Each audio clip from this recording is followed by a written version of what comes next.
The Redmond gang rode into Hartwell, Nebraska on the morning of September 14th, 1886, and by noon they owned the town.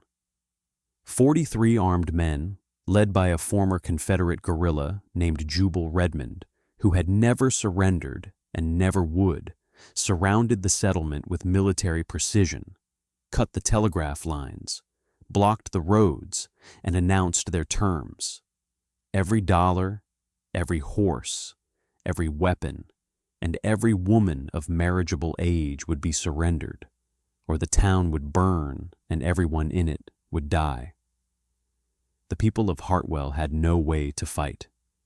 The sheriff had been shot in the first minutes of the occupation, his deputy disarmed and beaten. The few men who owned rifles found themselves outgunned by veterans who had spent 20 years living by violence.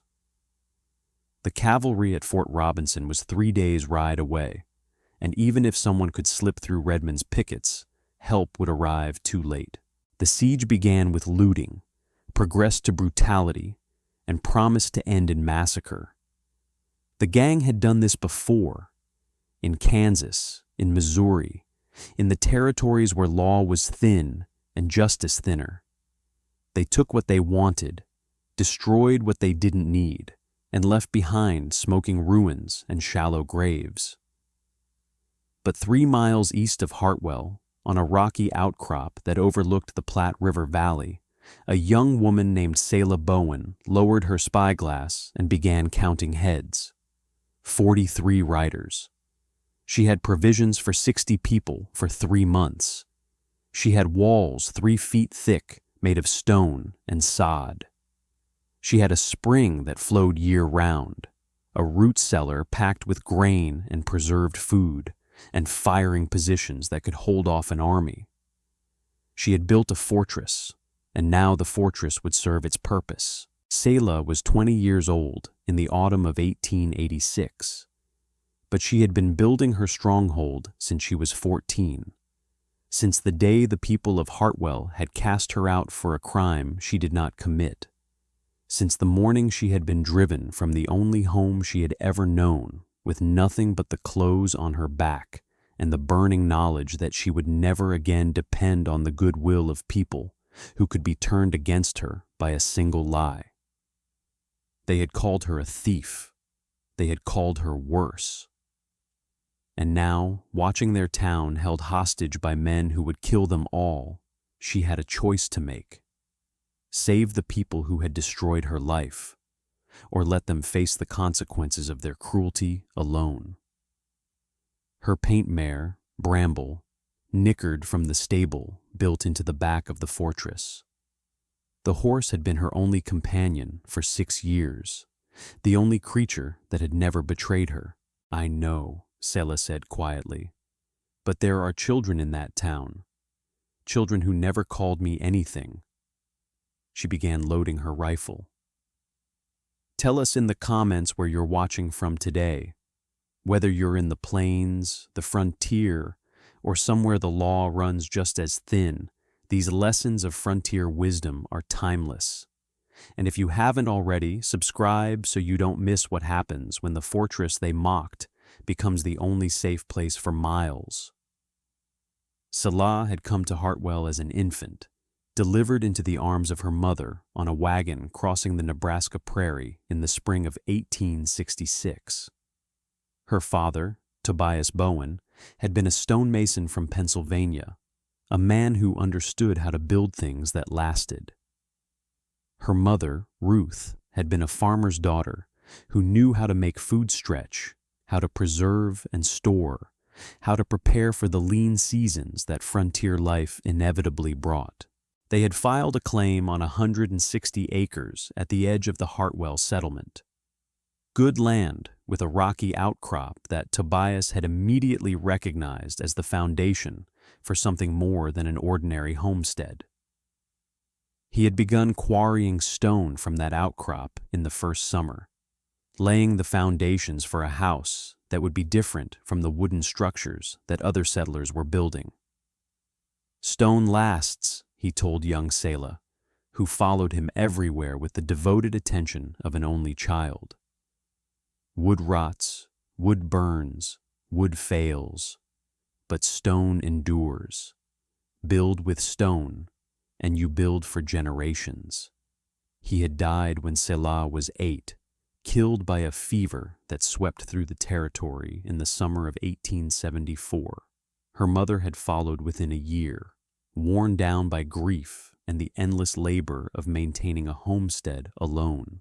Selah had been taken in by the Hartwell community, passed from household to household like an unwanted inheritance, tolerated but never truly welcomed.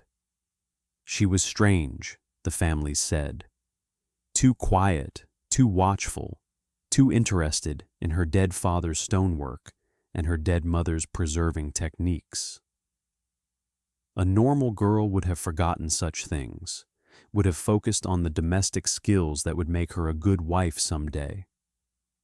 But Selah remembered everything her parents had taught her, practiced their methods in secret, and waited for the day when she could return to the homestead that was rightfully hers. That day never came the way she had planned. In the autumn of 1880, when Selah was 14, a shipment of winter grain went missing from the general store operated by Horace Milford. 200 pounds of wheat and corn vanished from the warehouse overnight, leaving the town facing a lean winter and Horace Milford facing financial ruin. Milford needed someone to blame, and Selah was convenient. If you're enjoying this story, hit that hype button right now. It's free, takes a second, and helps this video reach more people who need to see it. Now back to the story. She had been seen near the warehouse the evening before the theft, walking past, nothing more, on her way to gather kindling from the woods beyond.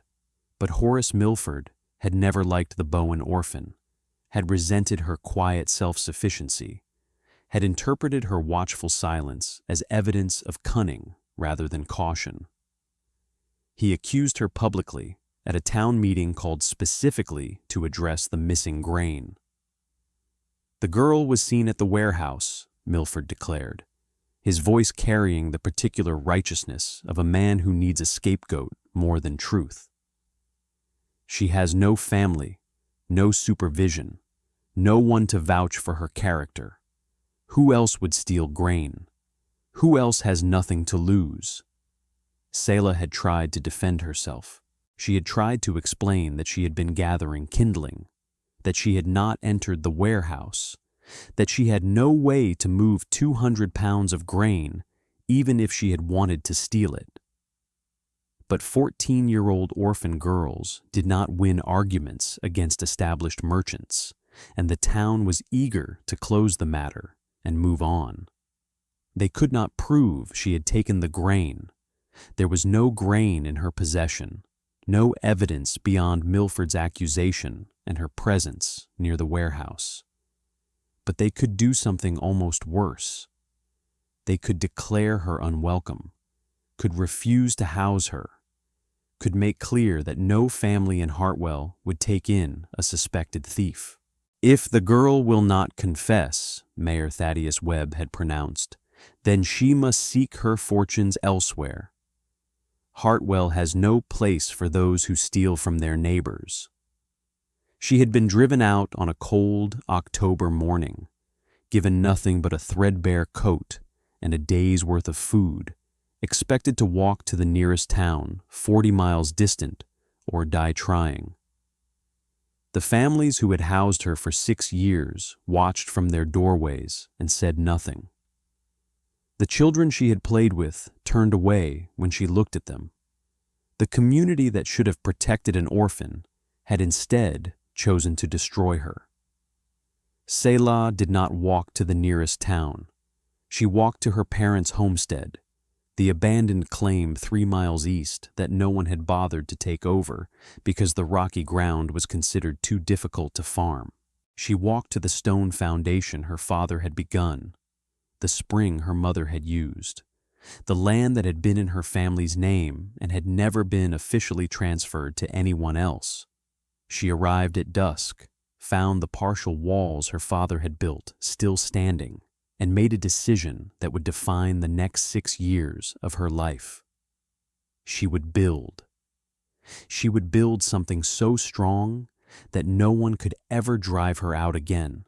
No accusation could ever touch her. No community's cruelty could ever reach her. She would build a fortress. If Wild West Retribution has become part of your week, consider joining the channel membership.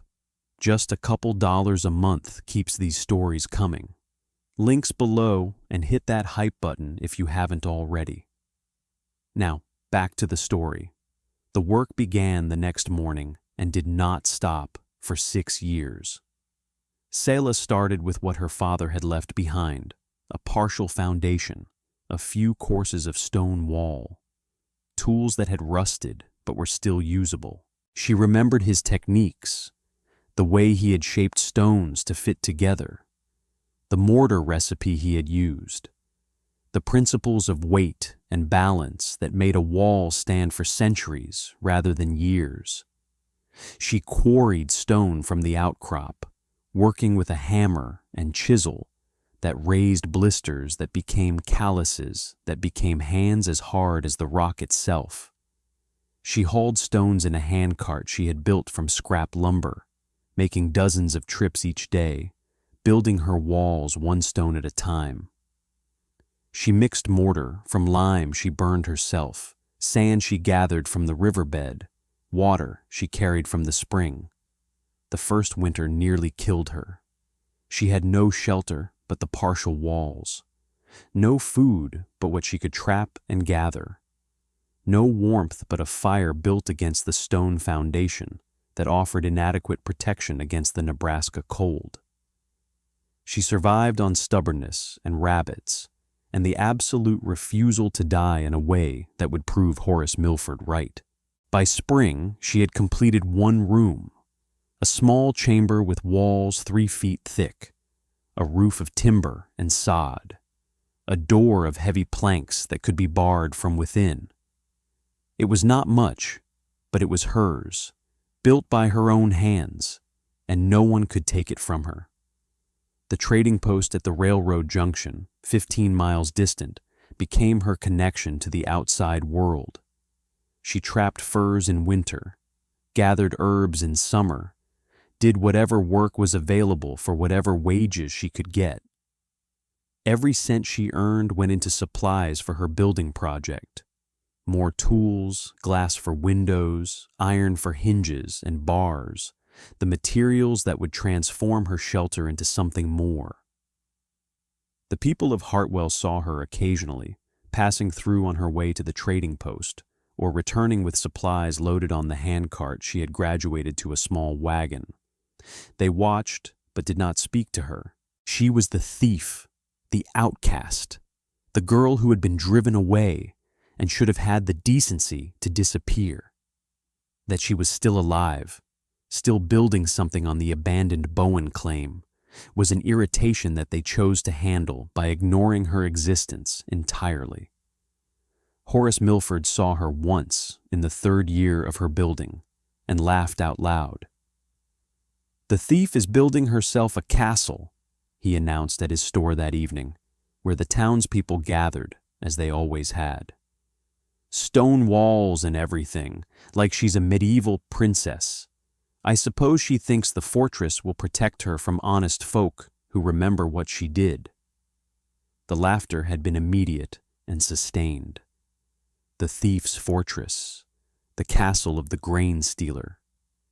It became a local joke, a story told to visitors about the crazy orphan girl who lived on the edge of the territory, building stone walls against enemies that existed only in her damaged mind.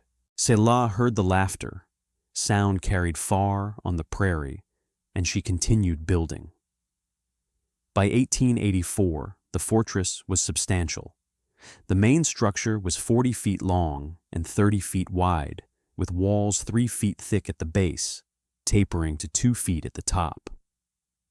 The roof was timber covered with sod, thick enough to resist fire, strong enough to support the weight of a man walking across it. Windows were small and deep-set, positioned to provide light while offering minimal vulnerability.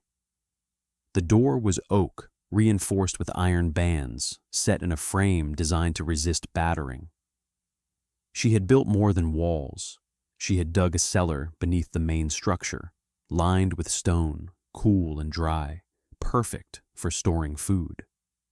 She had developed the spring into a proper well, accessible from inside the fortress through a shaft she had laboriously carved.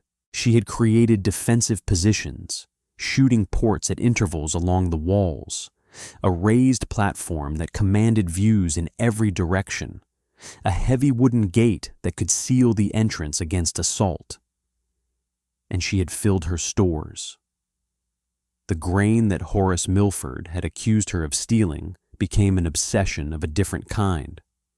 She traded for grain at every opportunity, purchased it when she had money, gathered wild seeds when she didn't. She preserved vegetables and fruits using her mother's techniques. She smoked meat, dried fish, stockpiled everything that would sustain life through hard times. By 1886, her cellar held provisions for 60 people for 3 months, food enough to withstand any siege, any disaster, any emergency that the frontier could produce. The people of Hartwell did not know this. They knew only that the thief had built her foolish fortress, that she lived alone like a hermit, that she represented everything that respectable people were not. They did not know that the fortress they mocked was the most secure structure for 100 miles, or that the stores they assumed were empty could feed them all for a season. They would learn. The Redmond gang had been terrorizing the Nebraska and Kansas territories for the better part of a year, and the law had been unable to stop them. Jubal Redmond was too smart to attack towns with strong defenses, too mobile to be pinned down by cavalry patrols, too vicious to be deterred by the occasional failed raid. He chose his targets carefully, isolated communities, places far from military posts, towns where the pickings were good and the resistance would be minimal. Hartwell fit his requirements perfectly. The siege began with the seizure of the general store, Horace Milford's store, where the grain had gone missing 6 years before. The gang took everything of value, then began going house to house, taking whatever caught their eye. The women were gathered in the church, guarded by armed men whose intentions were clear. The men were forced to kneel in the town square, beaten if they resisted, shot if they fought back. Mayor Thaddeus Webb, older now, grayer, still wearing the self-importance that had allowed him to exile a 14-year-old girl, tried to negotiate. He offered cooperation, promised to provide whatever the gang wanted, begged for mercy in terms that stripped away every pretense of dignity. Jubal Redmond had laughed in his face. "We'll take what we want regardless," Redmond had said. "The question is whether your people suffer first or die quickly. That's the only choice you get to make." The suffering had begun. By the second day, 3 men had been killed for resistance, 2 women had been violated despite the mayor's promises, and the gang had settled into the comfortable routine of predators who knew they had time. Selah watched it all through her spyglass, and she planned. The messenger reached her on the 3rd day. Young Thomas Webb, the mayor's son, who had slipped through the gang's pickets under cover of darkness and run 3 miles to the fortress that everyone had mocked. "Miss Bowen," he gasped, barely able to speak from exhaustion and terror. "The town, the gang, they're killing us. We have nowhere to go. My father said—" He stopped, unable to complete the sentence. "Your father said to ask the thief for help," Selah finished, her voice flat. Thomas looked at the ground. "He said you might have shelter, that your fortress might—" He stopped again.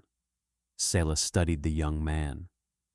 He had been 8 years old when she was driven out, old enough to remember, young enough to have had no voice in the matter.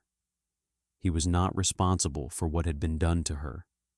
Neither were the children who had been gathered in the church, or the women who faced horrors that no one should face, or even most of the men who knelt in the square waiting for death. Horace Milford was responsible. Mayor Webb was responsible.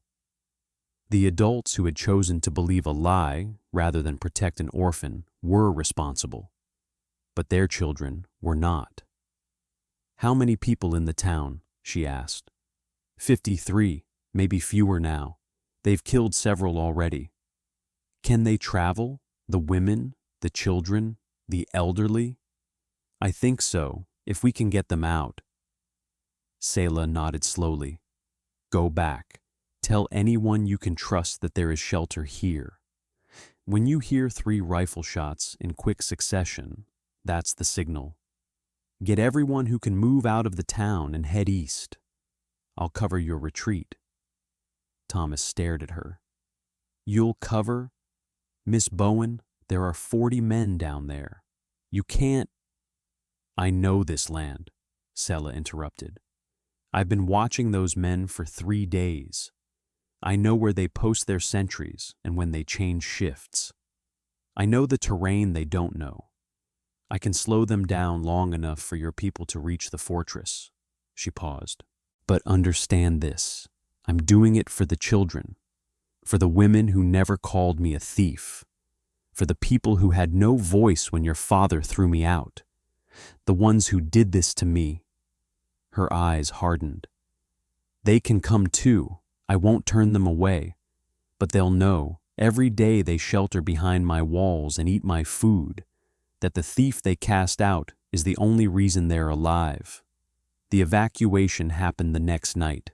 Selah fired her 3 shots at midnight, then began a systematic harassment of the gang's pickets that created confusion and drew attention away from the fleeing townspeople. She knew every gully, every ridge, every piece of cover in the land she had walked for 6 years. She fired from one position, moved, fired from another, made herself seem like a dozen shooters rather than one woman with a rifle and a detailed knowledge of the ground. By the time Jubal Redmond understood what was happening, most of Hartwell's population was halfway to the fortress. He dispatched riders to pursue, but Selah had anticipated that too. She had prepared positions along the escape route, had blocked narrow passages with obstacles that slowed horses, had created kill zones where a single rifle could hold off many men. She killed 4 of the gang that night, 4 men who would never again terrorize anyone. The others pulled back, regrouped, and turned their attention to the fortress where their prey had fled. 47 people reached Selah's walls by dawn, all who remained alive of the town that had cast her out. They stumbled through the heavy gate and into a courtyard that should not have existed, surrounded by walls that should not have been possible, built by a girl they had thrown away. Horace Milford was among them, his face gray with shock and exhaustion. Mayor Webb was there, stripped of his authority, reduced to a refugee seeking shelter from someone he had exiled. The women from the church were there, the children who had run through darkness, the elderly who had been carried by younger backs. They looked at Selah, 20 years old, rifle still warm from the shooting, standing in the fortress she had built with her own hands, and they understood, perhaps for the first time, what they had done to her. "Welcome to my home," Selah said, her voice carrying no warmth. "You are safe here. The walls will hold, and I have food enough for all of you for 3 months if necessary." She turned and walked toward the defensive positions, leaving them to absorb the impossible reality of their salvation. The siege of the fortress lasted 19 days, Jubal Redmond was not accustomed to being defied. He had burned towns, had massacred resistors, had left a trail of destruction across 2 territories. A single stone building defended by refugees should have been a minor obstacle, taken in a day. But the fortress that everyone had mocked proved worthy of its name. The walls were too thick for rifle fire to penetrate. The gate was too strong to batter down with the tools the gang had available. The shooting ports allowed defenders to fire with near impunity while presenting minimal targets. The spring-fed well provided unlimited water, and the stores that Selah had accumulated made starvation impossible. Redmond tried assault twice, losing 8 men to the rifles of defenders who had learned quickly that their lives depended on accurate shooting. He tried fire, but the sod roof would not burn, and the stone walls could not catch flame. He tried waiting, but his own supplies were limited, and the cavalry from Fort Robinson would eventually arrive if he stayed too long. On the 19th day, lookouts reported a dust cloud to the west. The cavalry, finally responding to the cut telegraph lines and the silence from Hartwell, Jubal Redmond and his remaining men fled east, disappearing into the territories where they would continue their depredations for another 2 years before finally being cornered and killed. But Hartwell was saved. 47 people who should have died in their homes, or worse, emerged from Selah's fortress, blinking in the sunlight, alive because a girl they had cast out had chosen to save them anyway. The gathering came 2 weeks later, held in the courtyard of the fortress because there was nowhere else. The gang had burned most of Hartwell before fleeing, leaving little but ashes and foundations. Mayor Thaddeus Webb spoke first, though the title felt hollow now. He was mayor of nothing, leader of refugees who depended entirely on the hospitality of the woman he had exiled. 14 years ago, he began, his voice cracking. A man stood in a meeting hall and accused a 14-year-old orphan of stealing grain. I believed him. I believed him because it was easier than admitting I didn't know what had happened, because the girl was strange and quiet and had no one to defend her. I told her to leave, and I watched her walk away, and I never thought about what would happen to her. He stopped, tears streaming down his face. 6 years ago, I laughed at the fortress she was building. I called it the thief's castle. I told visitors about the crazy orphan girl who thought stone walls would protect her from the people who knew what she had done. He looked at Selah, who stood apart from the gathering as she had always stood apart from everything. She built a fortress. She saved my life, my son's life, everyone here. She did it knowing what we had done to her, knowing that we had thrown her away, knowing that some of us had laughed at her for years. I don't know why she saved us. I don't deserve to know. I only know that I was wrong about everything. The theft, the exile, the mockery, all of it. I was wrong, and she was right, and we are alive because she was a better person than we ever deserved. Horace Milford rose next. The merchant who had accused Selah, who had built his reputation on her destruction, who had led the laughter at her fortress for years, could barely stand. I lied, he said, the words coming out like stones. I lied about the grain. I knew who had taken it, my own nephew, trying to cover debts I didn't know he had. I knew, and I blamed the girl anyway, because she was convenient, because no one would believe her over me, because I was a coward who couldn't face the truth about his own family. The silence that followed was absolute. I spent 6 years watching her build that fortress and telling everyone it was the work of a damaged mind. I watched her struggle alone, watched her haul stones and dig foundations, watched her create something remarkable, and I laughed because laughing was easier than admitting what I had done to her. He looked at Selah with eyes that held no hope of forgiveness. I am alive because the girl I destroyed chose to save me anyway. I don't know what to do with that. I don't know how to make it right. I only know that every breath I take for the rest of my life, I will owe to someone I tried to ruin. Others spoke. The women who had been saved from horrors too terrible to name. The children who had run through darkness toward walls that had seemed like a joke until they were the only thing standing between them and death. The families who had refused to shelter an orphan and now depended on that orphan for shelter themselves. When the confessions were complete, Selah stepped forward. She was still carrying her rifle. She had not set it down since the siege began, had not fully trusted these people despite saving them. Perhaps she never would. 6 years ago, she said, I walked out of Hartwell with nothing but a threadbare coat and a day's worth of food. I was 14 years old. I had committed no crime. I had done nothing wrong.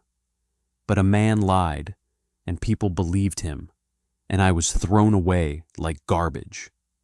Her voice was steady, controlled, revealing nothing of the emotions beneath. I could have died that winter. Many children would have. I survived because my parents taught me skills that mattered. How to build, how to preserve, how to prepare for hard times. I built this fortress because I swore no one would ever have the power to drive me out again. I stored food because I remembered being hungry.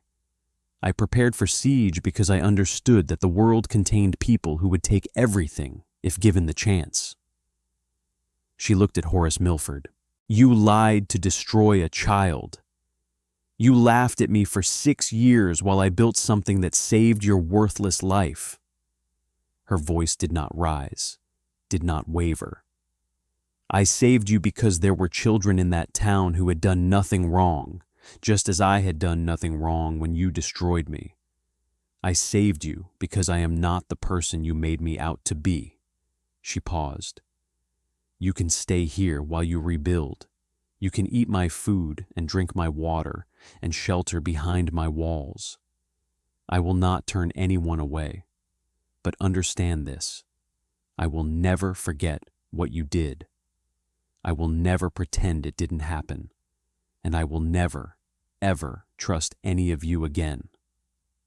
She turned and walked away, leaving them with the weight of their survival and the knowledge of what it had cost. Thank you for watching this story about Selah Bowen and the Fortress of Hartwell. When we cast out the innocent, we sometimes find ourselves dependent on their mercy. If this story reminded you that strength can be built from injustice, please share it with someone who needs to hear it.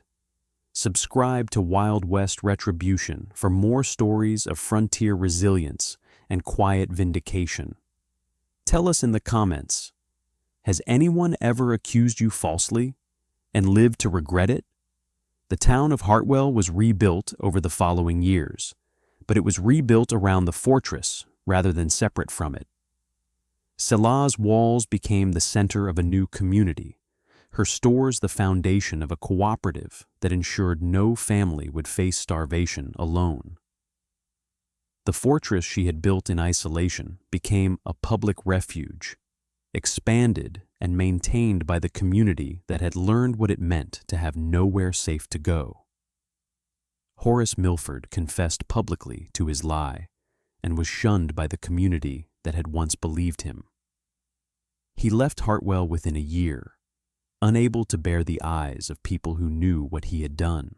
His nephew was found and arrested, the truth of the original theft finally established, though it came 6 years too late to matter. Mayor Webb resigned his position, declaring himself unfit to lead a community he had failed so completely. His son, Thomas, who had run through darkness to find help, eventually became mayor himself, a leader who never forgot that the town owed its existence to the girl his father had cast out. The phrase "building a Bowen" entered the vocabulary of the Nebraska Territory. It meant creating something strong from the materials of injustice, turning exile into independence, transforming rejection into resilience. It was spoken with quiet respect, as if the speaker understood something about survival that could only be learned through being thrown away. Sella Bowen lived in her fortress for another 51 years, passing in the spring of 1937 at the age of 71. She never married. She had trusted too few people for that. But she raised 3 orphans who came to her over the years, children who had been cast out as she had been, whom she taught to build and preserve and prepare. Each of them inherited a portion of her knowledge, and each passed it on in turn. The fortress still stands, maintained now by the Nebraska Historical Society as a monument to the siege that nearly destroyed Hartwell and the woman who built the walls that saved it. Visitors come to see the 3-foot-thick walls, the deep-set windows, the stores that once held food for 60 people for 3 months. They come to understand how a girl accused of stealing grain became the only thing standing between a town and annihilation. Above the gate, carved in letters that Sela added in the years after the siege, is an inscription that visitors often photograph. "They cast me out with nothing. I built this with my own hands." The people who had called her a thief, who had laughed at her fortress, who had crawled to her walls begging for shelter, they understood exactly what those words meant.